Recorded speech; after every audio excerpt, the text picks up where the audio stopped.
All right, let's dive into one of the most intense, high-stakes puzzles you'll ever see. We are breaking down the deadly Cartanon Temple from Solo Leveling. Think of it as a lethal escape room, where our protagonist, sung Jin-Woo, has to solve a series of riddles, and every single wrong answer means an instant, brutal death. And we get dropped right into the action with those chilling words. A group of hunters, they've just found this hidden dungeon, but that thrill of discovery, it just evaporates into pure dread. Because the massive statue at the end of the chamber, its eyes just moved. It's watching them. So here are the stakes. You've got 17 hunters in this room, a real mix, from the weakest E ranks to more capable C ranks. Their goal was just to clear the dungeon and get paid, but they're about to find out this room plays by its own rules. And just like that, the trap is sprung. A massive stone door slams shut, sealing them inside. Suddenly, all those statues lining the walls, yeah, they're not just decorations, they're guardians. And this puzzle box has a very simple penalty for failure: death. Panic sets in immediately. One hunter makes a desperate run for the door, but in a flash. I mean, faster than anyone can even see. A statue near the entrance moves. Before anyone can even process what's happening, that hunter is just gone, obliterated. The message is brutally clear. You are not forcing your way out of this. And just like that, they're down to 16. A terrified silence just falls over the room. They get it now. This isn't a fight they can win with swords and magic. It's a test they have to outsmart. Their only clue is a stone tablet, etched with 4 commandments. Worship, praise, and prove your faith. This is their only lifeline, a set of rules for a game they don't understand at all. But they have to learn fast because, well, the game has already started. And without any warning, the main statue's eyes just ignite, glowing this terrifying crimson. It unleashes this devastating beam of energy that just sweeps across the room. While everyone else freezes in terror, Sung Jin-Woo's survival instincts kick in, and he screams one thing: get down. Anyone who didn't listen or just wasn't fast enough is instantly disintegrated. The attack just carves through their numbers, leaving only 11 survivors, all of them huddled on the floor, saved only because Jin-Woo yelled. And that's when the first piece of the puzzle clicks into place. The statue attacks anyone standing too tall. And this is the turning point. The attacks are not random. There's a pattern here.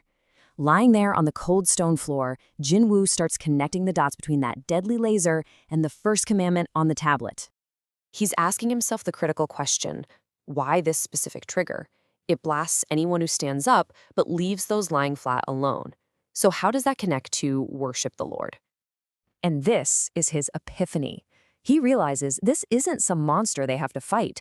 It's a complex machine with a very strict set of rules. Those commandments aren't just vague suggestions, they're the literal instruction manual for how to stay alive. The first rule: worship the Lord. The statue attacks anyone who stands tall, who doesn't show respect. So what is the ultimate act of worship? Bowing.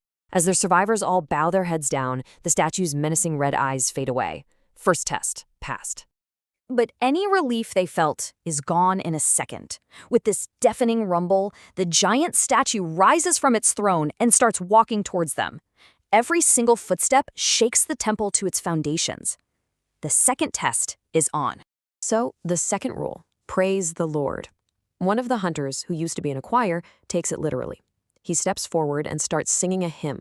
For a second, it almost seems like it's working, until the statue raises its foot and just crushes him. Its stone face actually twists in rage. This proves a huge point.